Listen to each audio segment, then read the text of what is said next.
I worked as a dispatcher for a pretty small ambulance station near a fairly large city in the middle of the US. IDK how specific I can be since this is a true story, and I'm going to tell one of the craziest stories I have from this job. We had a patient who we will call Susan. She was a dialysis patient, and one of the services we offered was to take very unwell or disabled patients to and from these dialysis appointments. She lived with her son, who we will call David. He was in his late 40s and his mother, Susan, in her late 70s or so. Every week, like clockwork, we would have a unit bring Susan to and from her dialysis treatments 3 times a week. Everyone knew her at the station because we had been doing this for quite some time with Susan. We were all familiar with her and her son, whether it was the crew seeing her in person and taking care of her, or speaking to her or her son on the phone frequently about the appointments as I had done. Everyone knew her. Naturally, when crews had news about her health, they would report back to keep everyone in the loop with how she was. At one point she was not feeling well at all, but she wanted to go to her dialysis appointment, so naturally we obliged and took her in. At this appointment, while receiving dialysis treatment, she lost consciousness and was promptly taken by our crew to the hospital. When it was time again for her dialysis appointment, we gave the hospital a call to see if she had been released and was able to go to the appointment.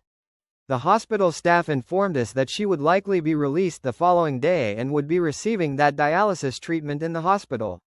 Then the next treatment time rolled around and we called the hospital and we were told she had been released from their care the other day.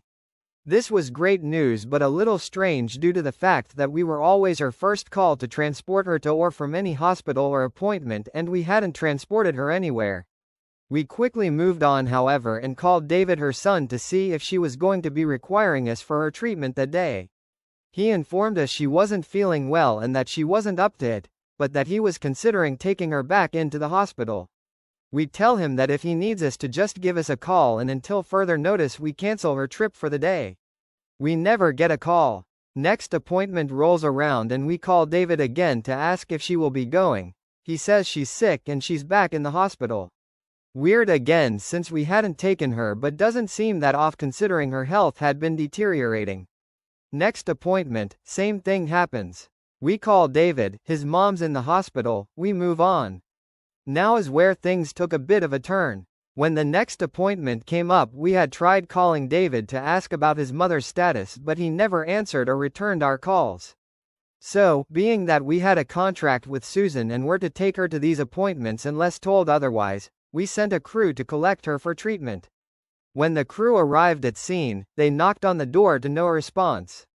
They knocked again and were greeted by David smoking a cigarette. David seeming surprised. The crew said they were there to pick up Susan for her appointment. David responded stating he had forgotten to call, but Susan was still in the hospital not doing well. The crew gave their best wishes and David shut the door. But the crew felt like something was off. They immediately radioed to dispatch that something was wrong and they requested we call the hospital. David said she was at to see if she was still there. The hospital had no record of her being there since we last knew. So we had the crew leave the scene and we called for a welfare check on Susan at her son's home. We heard nothing the rest of the day from police, David, Susan, or anyone else involved. The next morning I came into work and the very first call I took began with, "This is Sheriff, I'm calling to report back on the welfare check you asked us to perform yesterday." I was nervous as he sounded concerned and I didn't really expect them to call us back with any news. He proceeded to let me know that upon arrival to the home they spoke with David, who was adamant his mother didn't feel well but that she was home from the hospital. The police asked to just check on Susan to make sure she was all right and eventually David obliged, letting the police in. Once entering the home they were met with a grim scene, though I imagine they smelled it first.